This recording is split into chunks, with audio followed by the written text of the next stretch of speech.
तर विद्यार्थी मित्रांनो, इयत्ता 8वीची स्कॉलरशिपची जी परीक्षा काल झाली तिचे आपण ॲन्सर की पाहत आहोत। या दुसऱ्या व्हिडिओमध्ये आपलं सर्वांचं परत एकदा स्वागत आहे। काल आपण प्रश्न क्रमांक 26 ते 40 पाहिले होते। आज आपण प्रश्न क्रमांक 41 पासून सुरुवात करणार आहोत। जर तुमचा तो व्हिडिओ मिस झाला असेल तर सुरुवातीला तो व्हिडिओ पाहून घ्या। आज आपण प्रश्नसंच ए यातील प्रश्न क्रमांक 41 ते 50 आपण पाहणार आहोत। त्याचबरोबर जर तुमच्याकडे इतर कोणते प्रश्नपत्रिका असेल, प्रश्नसंच असेल तरी तुम्ही काळजी करण्याचं कारण नाही। मी तो प्रश्न बी, सी आणि डी या संचामध्ये किती नंबरला आला होता तो पण सांगितलेला आहे काल, आज पण सांगेन। तर चला जास्त वेळ न दवडता आपण प्रश्न क्रमांक 41 पासून सुरुवात करूया। हा प्रश्न जो आहे, पी या बिंदूचा निर्देशांक आपल्याला दिलेला आहे तो म्हणजे -3 अंश आणि -7 आणि त्या दोन बिंदूंमधलं अंतर पी आणि क्यू मधलं अंतर 2 एकक असं आहे। तर पहा, तर क्यू बिंदूचा निर्देशक किती असेल? 2 अचूक पर्याय निवडा। जर आपण अशी संख्या रेषा जर एक काढली तर पहा, हे 0 असेल समजा, इथे जर -3 अंश छेद 7 असेल तर 2 एकक म्हणजे तिच्या या उजव्या बाजूला 2 एकक आहे, म्हणजे आपल्याला तिथे +2 ते 2 मिसळावे लागतील आणि या डाव्या बाजूचे एककाचा विचार केला तर 2 वजा करावे लागतील। असे 2 अचूक पर्याय आपल्याला सापडतील। तर चला तर पाहूया। सुरुवातीला आपण उजव्या बाजूचा पाहूया, -3 अंश छेद 7 अधिक 2। मग आता यालाच आपल्याला छेद याचा 7 करायचा असेल तर 7 ने गुणावे लागेल। 7 ने जर गुणले तर गुणले 7, 7 दोन्ही 14 अंश छेद 7। तर छेद 7 तसाच राहील।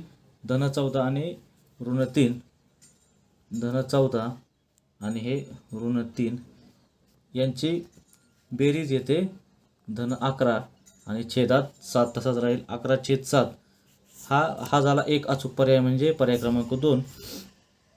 आणि दुसरा अचूक पर्याय पाहूया आता। बघा, -3 अंश छेद 7 वजा 2। तर आता यालाच आपण -3 अंश छेद 7 वजा 14/7 म्हणू शकतो। पण छेद 7 केलेला आहे, या 2 अंश छेद 1 याला आपण 7 ने गुणतोय।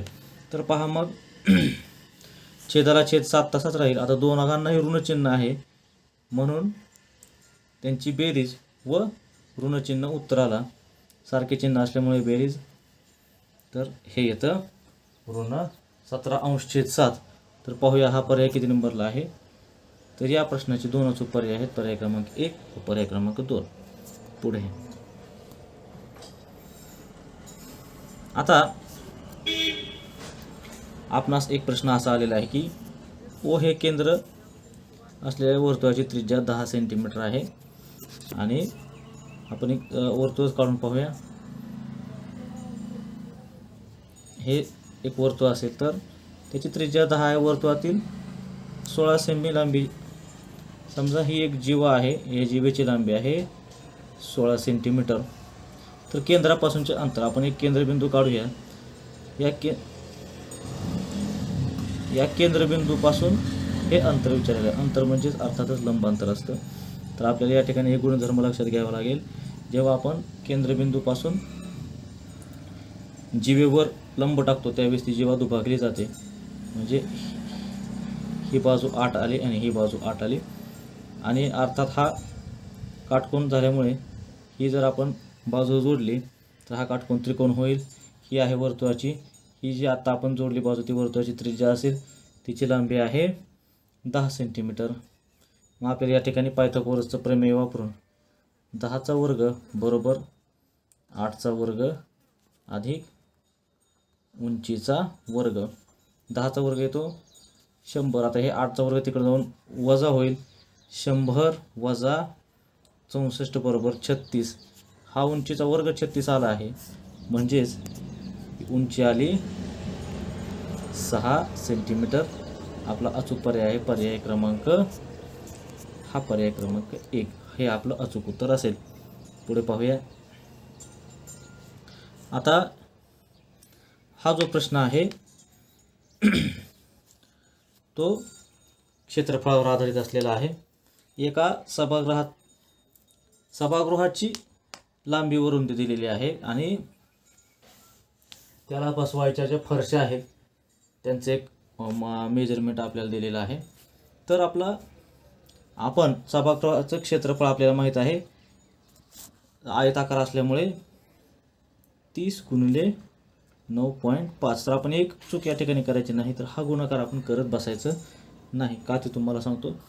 आणि फरशी जी आहे ती चौरस आकृती आहे, तिची बाजू आहे अर्धा मीटर म्हणजे 0.5 × 0.5. हे गुणाकार आपण करायचे नसतात. तर या ठिकाणी पहा, पहिल्यांदा आपण सर्वांचे दशांश चिन्ह आपण काढून घेऊया. हे दशांश चिन्ह 1 ने इकडे घालवलं जाईल आणि हे दशांश चिन्ह 1 ने इकडे जाईल. या एका चिन्हाबरोबर हे 1 ने घालवता येईल आपल्याला आणि एकाचा प्रश्न राहिला तर आपण 1 0 यात वाढवू शकतो. म्हणजेच आपण असं म्हणू शकतो 30 × 95. हे चिन्ह गेल्यानंतर 55 आणखी 1 0 वाढवायचं होतं म्हणजे आणखी एक आणि तिकडं आपल्याला ते चिन्ह न्यायचं होतं म्हणून 0 वाढवला आणि खाली राहील 5 × 5. 5 1 5 5 6 30 5 1 5 19 5 95 आणि 0 0. तर हे 19 × 6 हे जे काय आहे ते आपलं या ठिकाणी उत्तर असेल. तर पाहूया. 19 आणि 190 होतं × 6 0 0 तसाच राहिला आणि 19 आहे 114 1140. आपला पर्याय क्रमांक 2 हे या प्रश्नाचं अचूक उत्तर असेल. पुढे तर पहा, अजयला बलबीरपेक्षा 25% टक्केवारीवरचा आहे. तर आपण हा अजय व हा बलबीर, आपण टक्केवारी नेहमीच शून्याच्या तुलनेत काढत असतो.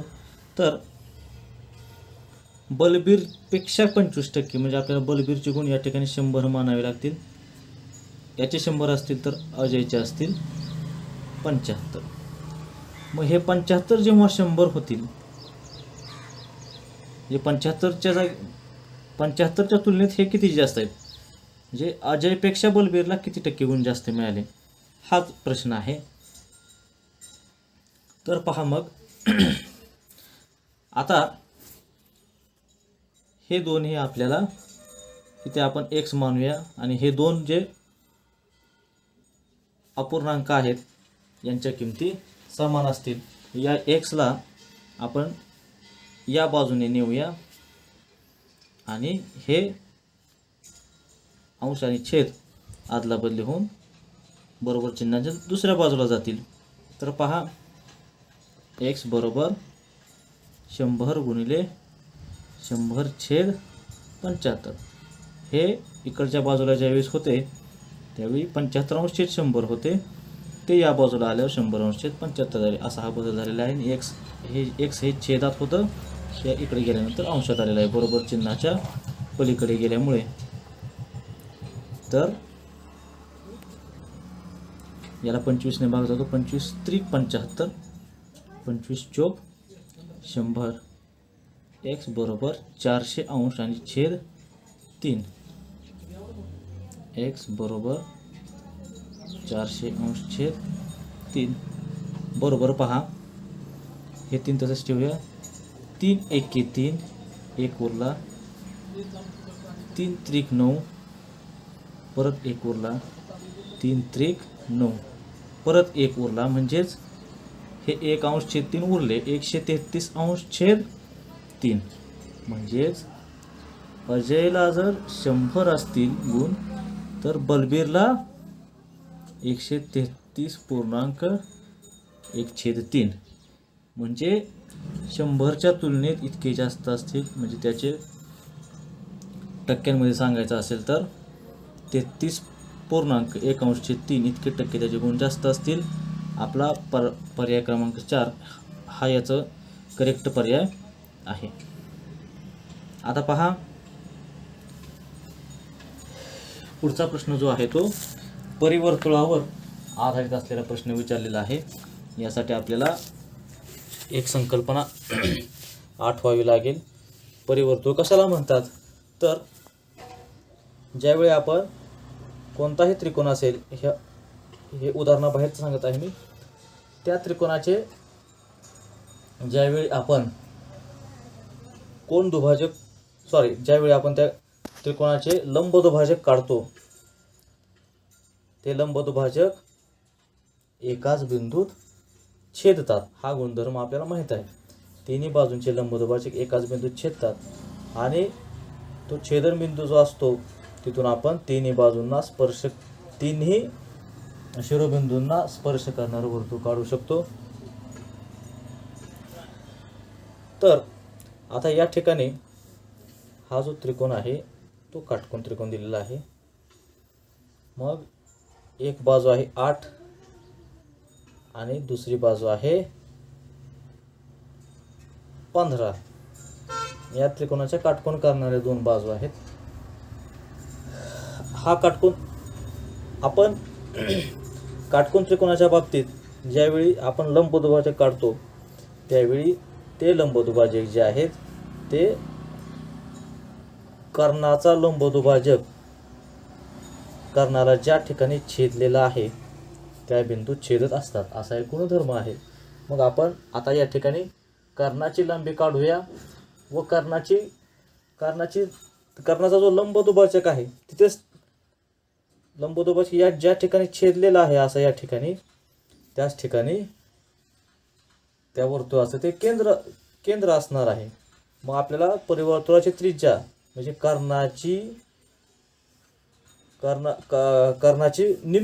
कर्णाच्या बाजूच्या निम्मी लांबी ही त्या वर्तुळाची त्रिज्या असणार आहे. तर आपण आता सुरुवातीला फक्त आता कर्णाची लांबी काढायची आपल्या आवश्यकता आहे.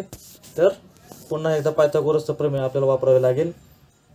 कर्णाचा वर्ग बरोबर, आता मी यांचे डायरेक्ट वर्ग लिहितो. 15चा वर्ग 225 आणि 8चा वर्ग 64. यांची बेरीज येईल 289. तर आपणास माहीत आहे कर्णाचा वर्ग 289 कोणाचा वर्ग असतो तर 17चा वर्ग असतो. तर कर्ण आला 17 आणि आता त्रिज्या जी आहे ती या 17च्या निम्मे असणार आहे. 17चे निम्मे म्हणजेच 8.5 सेंटीमीटर. 45चं उत्तर आलं पर्याय क्रमांक 1. यानंतर पुढचा जो प्रश्न आहे तो हिरोचे सूत्र या ठिकाणी आपल्याला वापरावे लागते. समभुज त्रिकोणाची एक बाजू 18 सेंटीमीटर आहे. तर बघा हिरोचे सूत्र असे असते, आपण हिरोच्या सूत्राने क्षेत्रफळ अशा पद्धतीने काढतो की वर्गमुळात s minus a s minus b into s minus c. हे s काय आहे तर s म्हणजे त्या त्रिकोणाची अर्धपरिमिती. तर आता या त्रिकोणाची अर्धपरिमिती किती असेल? बाजू 18 आहे, त्याची परिमिती होईल 18 त्रिक 54. समभुज त्रिकोण आहे तर सर्व बाजू 18च्याच असणार. 18 त्रिक 54 आणि 54चे निम्मे ती झाली 27. मग 27 वजा एक बाजू 18, 27 वजा 9, दुसऱ्या पण कंसात येईल 27 वजा 18 उत्तर आलं 9. 27 वजा 18 उत्तर आलं 9 आणि 9. आता मी हे वरती मांडत आहे. वर्गमुळात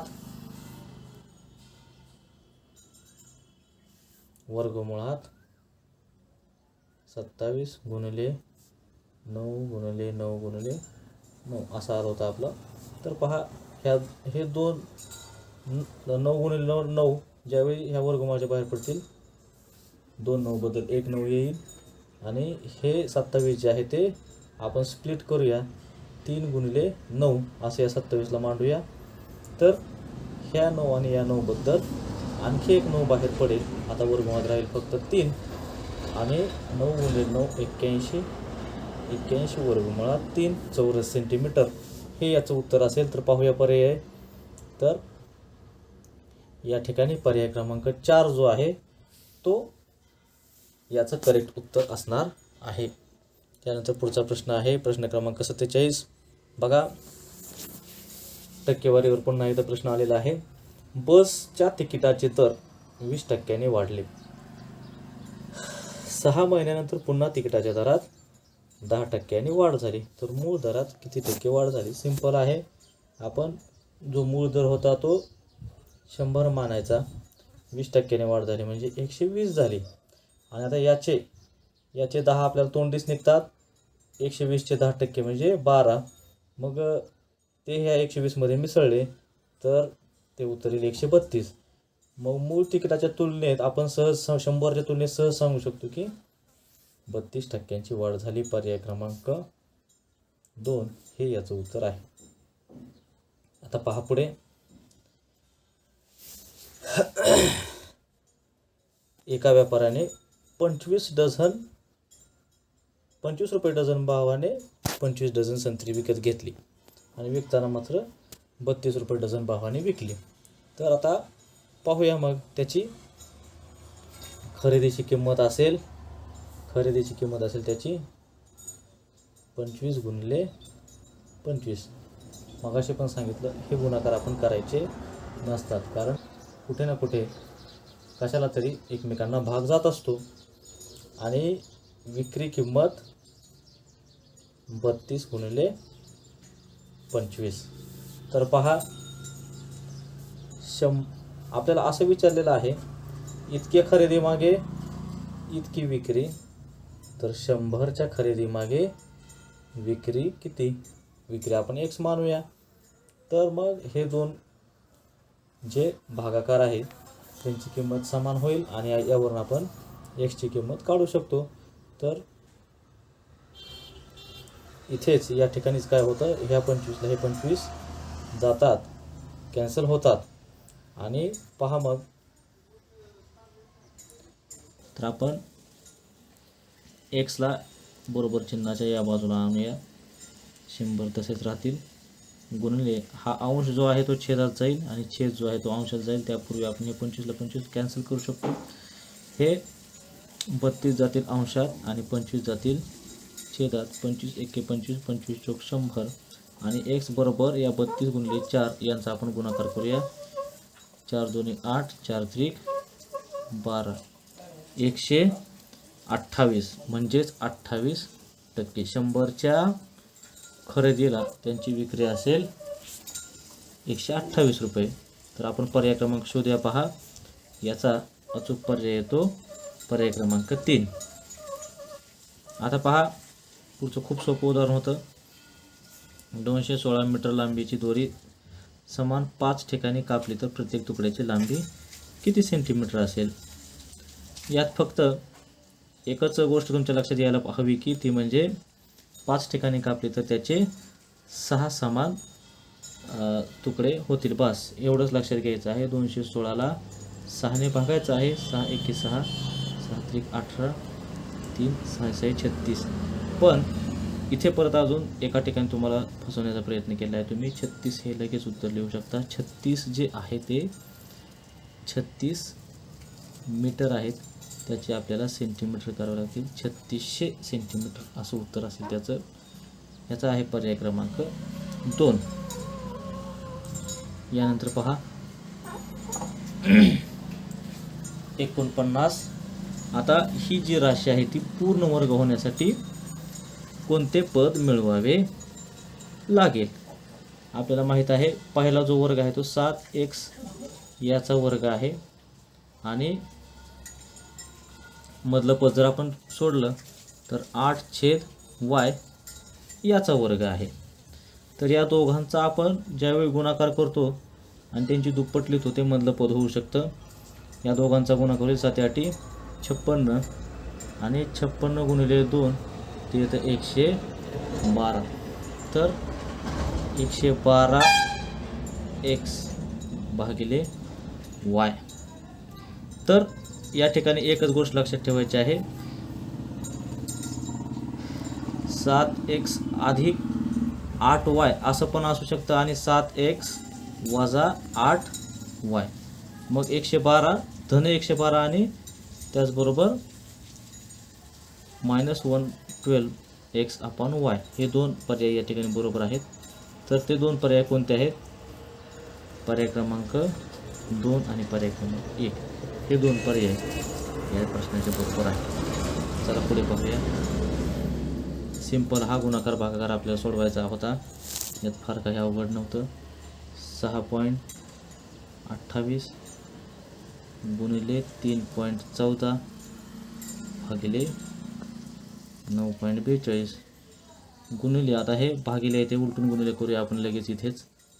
12.56 अंशात आणि छेदात 3.14 गुणिले 3.14 त्याचा वर्ग म्हणजे 2 वेळा. तर हे 3.14 हे 3.14 सॉरी 1 मिनिट. आपण ते करण्यापूर्वी पहा ही याची तिप्पट आहे. 3ची तिप्पट 9, 14ची तिप्पट 42 हे ह्यांचा उत्तर आलं 3. त्यानंतर ह्याने इथे भाग घालवला तर हे 3.14 आहे आणि हे 6.28 इथे 2चा भाग जातो आणि यांचं जर आपण नीट निरीक्षण केलं तर हे याच्या 4 पट आहे. तर वरती यांचं आलं 4 गुणिले 2 8 आणि छेदात फक्त 3 राहिले आहेत. 8 अंश छेद 3 हे याचं अचूक उत्तर आहे. 8 अंश छेद 3. ओके, पुढे जाऊया. पहा बीड येथील एका शाळेतील 8वीच्या तुकडीतील मुलींची संख्या मुलांच्या तुलनेत पहा. तर आता सोपं आहे. ही मुले बॉईज आणि गर्ल्स. मुलींची संख्या पहा. मुलांच्या तुलनेत मुलांची जर आपण x मानली तर यांची निम्मपट x/2 आणि त्याच्यापेक्षा 5ने जास्त आहे. तर हे असं अंश छेदाचं करून जम्बलिंग करून घेण्यापेक्षा लगेच आपण याला असं करूया की मुलांचीच आपण 2x मानूया व मुलींची त्यांच्या 2xच्या निम्मे असणार x + 5. हे सोपं राहील. आणि या दोघांची बेरीज जी आहे ती आहे 65. मग आपण हे समीकरणाच्या स्वरूपात मांडूया. 2x अधिक x अधिक 5 2x अधिक x अधिक 5 बरोबर 65. ह्यांची आली बेरीज 3x. हे 5 तिकडे गेल्यानंतर वजा होतील 3x बरोबर 60 म्हणून x बरोबर 20. तर x ही मुलींची संख्या होती. आता प्रश्नात काय विचारते पाहूया. आपल्याला विचारलेलं आहे मुलींची संख्या किती. डायरेक्ट आपलं x, कारण आपण मुलांची संख्या 2x मानली होती. सॉरी मुलांची संख्या आपण 2x मानली होती. मुलींची संख्या आली x प्लस निम्म्यापेक्षा 5ने जास्त. तर पर्याय क्रमांक 3 हे याचं अचूक उत्तर राहील. पुढचा प्रश्न पाहूया. चला पुढील अचूक विधान ओळखायचं आहे. चला ठीक आहे. आपल्या संख्या रेषेवर आधारित असलेला हा प्रश्न आहे. तर या ज्या दोन संख्या आहेत धन 5/13 आणि धन 3/11 कोण कोणाच्या उजवीकडे आहे डावीकडे आहे हे आपल्याला यांचा छेद समान असल्याशिवाय लहान मोठेपणा ठरवता येत नाही. तर छेद समान करण्यापूर्वी आपण अगोदर इतर पर्याय पाहून घेऊया.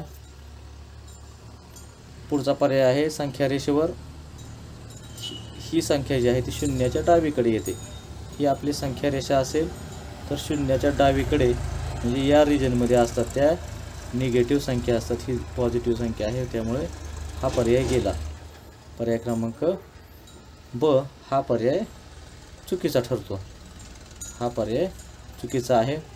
पुन्हा पहा या दोन संख्या शून्याच्या डावीकडे येतात. आताच आपण पाहिलं शून्याच्या डावीकडे या ऋण संख्या असतात, धनसंख्या येणार नाही. त्यामुळे पर्याय क्रमांक क सुद्धा चुकला. ही ऋण 5/13 जी आहे ही या 3/13च्या उजवीकडे येते असं आपल्यास विधान केलेलं आहे. तर पाहूया आपण. बघा ही संख्या रेषा ही संख्या येणार 3/13 ही येणार या बाजूला येणार आणि ही संख्या ही आहे जी आहे ती हिच्या डावीकडे येणार आहे. ऋण असल्यामुळे इकडे डावीकडे येणार आहे. कुठे कुठे कुठे जरी आले तरी डावीकडे येईल, पण आपल्याला उजवीकडे येते असं सांगितलेलं आहे. म्हणून हा पण पर्याय कॅन्सल झाला आणि आपलं उत्तर आपोआपच पर्याय क्रमांक 1 हे आलं हे आलं. कारण आता आपल्याला तिथे त्या संख्या हे तिन्ही पर्याय चुकीची सिद्ध केल्यामुळे आपल्याला तो पर्याय कसा बरोबर आला हे सोडत बसण्याची आपली आता आवश्यकता उरलेली नाही. अशा स्पर्धा परीक्षांमध्ये आपल्याला अतिशय कमी वेळेत सोडवायचं असतं, त्यामुळे अशा ट्रिक्स आपण वापराव्याच लागतात. आपल्याला या ठिकाणी याचं उत्तर येईल विधान अ पर्याय क्रमांक 1 हे याचं अचूक उत्तर आहे. आता पुढे इथे गुणाकार म्हणजे पदावली दिलेली आहे, तर आपण 1 बाय 1 सोडवूया. आपणास माहीत आहे यांचा गुणाकार आपण शेवटी 5 एकक स्थानी 5 अंक असणाऱ्या संख्यांचा गुणाकार करताना वर्ग करताना आपण इथे 25 लिहितो आणि 7 8 56. आता तशाच प्रकारे यांची पण बेरीज आपण करून घेऊया अगोदर.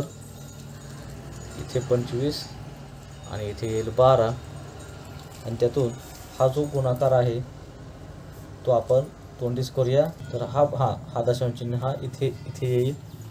मग यांची अगोदर करूया बेरीज. हे झाले 50 आणि हे झाले 68.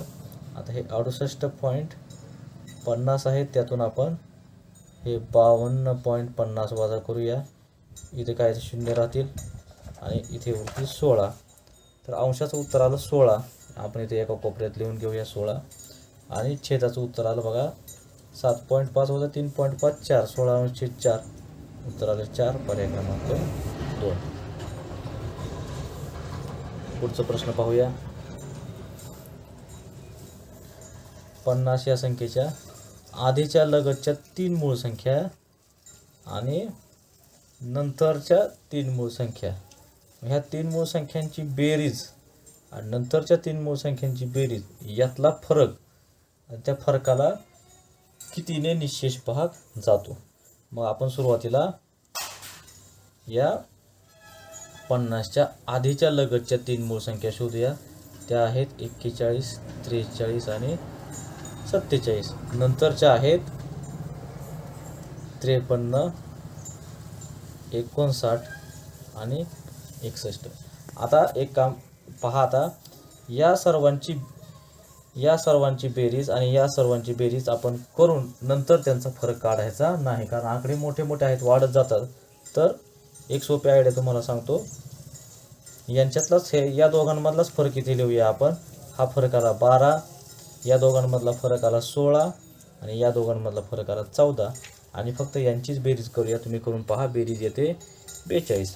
तर आता या 42ला कितीने निशेष भाग जातो हे आपल्याला काढायचे आहे. 42 या इथे मी लिहून ठेवतो. 2ने जातो का? जातो, बरोबर आहे. 3ने पण जातो, 4ने नाही जात. 1 मिनिट, हा 3चं वरतो थोडं वर. 4ने नाही जात आणि या 7ने पण जातो. म्हणजे पर्याय क्रमांक अ, ब आणि ड हे बरोबर आहेत. पर्याय क्रमांक अ, ब आणि ड. पर्याय क्रमांक 4 हे याचं अचूक उत्तर आहे. आता या दोन बहुपद्यांनी एकमेकांना गुणल्यानंतर गुणाकाराची कोटी किती येईल? आपल्याला तर माहित आहे गुणाकाराची कोटी म्हणजे कोणत्या पदाचा घातांक सर्वोच्च आहे त्याचा आपल्याला काय करायचं आहे. ज्या पदाचा घातांक सर्वोच्च आहे तो घातांक म्हणजेच त्या पदावलीची कोटी असते. तर सर्वोच्च घातांकांचे पदी ज्यांनी एकमेकांना ज्यावेळी गुणलं जाईल म्हणजेच यांनी, तर तिथे येईल एक्सचा 5वा घात म्हणजे त्याची त्या पदावलीची कोटी आहे 5. सर्व गुणाकार करण्याची आपल्याला अजिबात आवश्यकता नाही. पर्याय क्रमांक 2 हे याचं अचूक उत्तर आहे. तर माझ्याकडून नजर चुकीने एक गोष्ट राहून गेली, ती म्हणजे हे प्रश्न बी, सी आणि डी मध्ये कितव्या क्रमांकावर होते ते सांगायचे राहून गेले होते. हा 56वा जो प्रश्न आहे तो बी मध्ये होता 32 क्रमांकाला, सी मध्ये 48व्या क्रमांकाला आणि डी मध्ये 71व्या क्रमांकाला होता. नंतर प्रश्न क्रमांक 57 बी मध्ये 33व्या क्रमांकाला, सी मध्ये 49 आणि डी मध्ये 72व्या क्रमांकाला आहे. इथे आपण घातांक पुन्हा एकदा हे घातांकाच्या नियमावर आधारित असलेलं उदाहरण आलेलं आहे. तर हे जे आहे ते आपण घातांकांच्या स्वरूपात मांडूया. एक्सचा 1/2 वर्गमूळ म्हणजे, आणि घाताचा घात म्हणजेच गुणाकार 2/3 गुणिले, आता हे एक्सचा 1/2 गुणिले 1/3, तर हे एकमेकांना कॅन्सल होतील. X raised to 1/3 into x raised to 1/6. मग आता यांचे काय होते, तर यांचे होते घातांकांची बेरीज. हे आपल्याला बेरीज करायचं म्हटल्यानंतर याचा आपल्याला याचा छेद समान करावा लागेल, 2/6. मग एक्सचा, आता परत या 2ची आणि 1ची बेरीज झाली 3x3 छेद 6, म्हणजेच एक्सचा 1/2 घातांक, एक्सचा 1/2 घातांक म्हणजेच वर्गमुळात एक्स. तर हे एवढं जे आहे त्याचं उत्तर आलं वर्गमुळात एक्स अधिक वर्गमुळात एक्स, म्हणजेच त्याचं उत्तर आहे 2 वर्गमुळात एक्स. हे लक्षात ठेवा, पुन्हा लागणार आहे आपल्याला. आता पहा, अशाच प्रकारे आपण छेदातलं पण सोडवूया.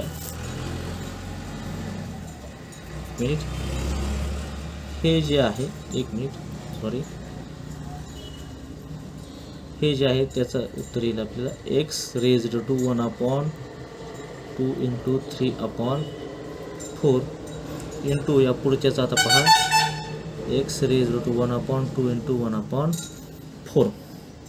मग याचं उत्तर आलं x raised to 3/8 into x raised to 1/8. मग यांची पुन्हा आता पाया यांचा छेद समानच असल्यामुळे यांची डायरेक्ट बेरीज करूया. 3 अधिक 1 4, एक्सचा 4, एक्स रेज्ड टू 4/8 म्हणजेच एक्सचा 1/2 म्हणजेच वर्गमुळात एक्स. तर पहा, हे जेवढं आहे त्या सगळ्याचं उत्तर आलं. याचं उत्तर काय आलं तर वर्गमुळात एक्स अधिक वर्गमुळात एक्स. मग अशा आपलं अंशाचा आलता 8वा 2 वर्गमुळात एक्स, छेद पण आला 2 वर्गमुळात एक्स. याचं उत्तर आलं 1.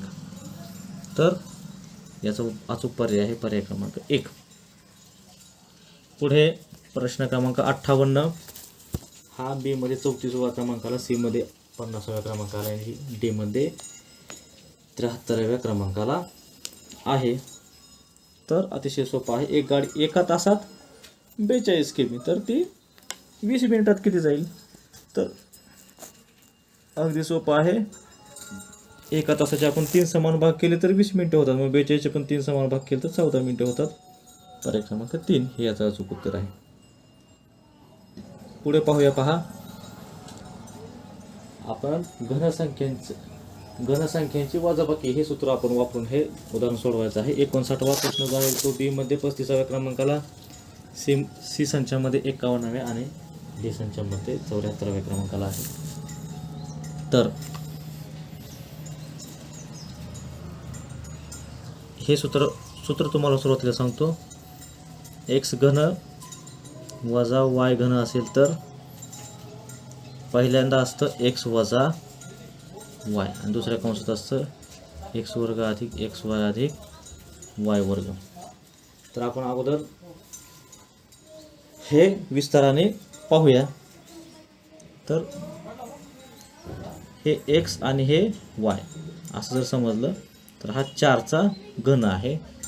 तर आपण असं समजूया. बघा, या 2x वजा 5 हे म्हणजे झालं एक्स, 2x वजा 5 आणि वजा 64 कोणाचा घन आहे तर 4चा घन आहे. तर 4 हा पहिला कंस असेल. अगोदर हाच सोडूया. तर 2x वजा 9. जर आपण पर्यायांकडे पाहिलं तर आपल्याला या एका स्टेपमध्येच आपलं उत्तर मिळून जातं. पुढचं आपल्याला सोडवण्याची आवश्यकता उरत नाही. मी मगाशी सांगितल्याप्रमाणे स्पर्धा परीक्षेमध्ये आपल्याकडे वेळ हा अतिशय कमी असतो. त्यामुळे आपल्याला थोड्या क्ल्यूवरून उत्तर आपल्याला ओळखावं लागतं. तर नीट जर पाहिलं तुम्ही तर फक्त पर्याय क्रमांक 3मध्येच हा कंस आपल्याला पाहायला मिळेल. इतर कोणत्याही पर्यायात हा कंस आपल्याला पाहायला मिळत नाही. त्यामुळे याचं उत्तर पर्याय क्रमांक 3. पुढे पाहूया चला. सरळ व्याजावरचा हा प्रश्न आहे. तर संतोषराव यांनी काय केलेलं आहे पहा. ती मुद्दल दिलेली आहे आणि त्यांनी एकूण रक्कम किती फेडली त्याचं तो एक आकडा दिलेला आहे त्या ठिकाणी, म्हणजे रास दिलेली आहे. मग त्यावरून सुरुवातीला आपण व्याज काढून घेऊया. या 3,36,000मधून आपण 2,10,000 आपण वजा करायचे आहेत. तर ते येईल व्याज. तर 3 शून्याचे 3 शून्य आले, इथे 26 आणि 1,26,000 हे व्याज झालं. आता पुढे पाहूया पहा. आपल्याला विचारलेला आहे व्याजाचा दर किती होता. आपलं सूत्र आहे व्याज बरोबर PR × T/100. तर व्याज आपलं आलेलं होतं 1,26,000. PRT मुद्दल होती 2,10,000. रेट विचारलेला आहे आणि कालावधी होता 5 वर्षाचा अपॉन 100. तर हे 2 शून्याला 2 शून्य गेले. आता हे 210 गुणिले हे 210 आणि हे 5 आहे ते इकडे छेदात जातील पुढच्या पायरीला. तर पहा R = 1,26,000 1,26,000 आणि होते 210 आणि गुणिले 5 होते. एका शून्याला हे 1 शून्य गेले. 21 × 1 = 21 आहे आणि हे 2 शून्य. तर या ठिकाणी माझ्याकडून जर काही जमनिंग झाले असेल इथे येणार 60°/5 असं असेल आणि पहा 12 पंचे 60. तर व्याजाचा दर आला 12%. काही वेळा काय होतं ते तुम्हाला एक स्पष्ट सांगतो. ज्यावेळी हे स्क्रीनवर लिहिलेलं मी डिलीट करतो ते मागच्या वेळी काय डिलीट केलं हे सांगण्याच्या ओघात माझ्याकडून थोडं लक्षात राहत नाही आणि मग एखादं असं कन्फ्युजन होऊ शकतं. कालच्या पण एका व्हिडिओला असं झालं होतं. ठीक आहे, पुढे जाऊया पहा. तर ठीक आहे, या ठिकाणी आपण 41 ते 60 हे सर्व प्रश्न आपण या ठिकाणी सविस्तर स्पष्टीकरणासह पाहिलेले आहेत. आता लवकरच आपण उर्वरित जे प्रश्न आहेत प्रश्न क्रमांक 61 ते प्रश्न क्रमांक 75 हे पुढच्या व्हिडिओमध्ये आपण लवकरच कव्हर करूयात. त्यासाठी चॅनल पाहत राहा. सबस्क्राईब केलेलं नसेल तर सबस्क्राईब करा. लवकरच तुमच्यासाठी मी काय करतो हा पुढचा पण व्हिडिओ उरलेल्या 15 प्रश्नांसाठी एक सेपरेट व्हिडिओ घेऊन येतो. उरलेल्या प्रश्नांची उत्तरे त्यात नक्की तुम्हाला सापडतील. चला तर आपण भेटूया पुढच्या व्हिडिओमध्ये. धन्यवाद.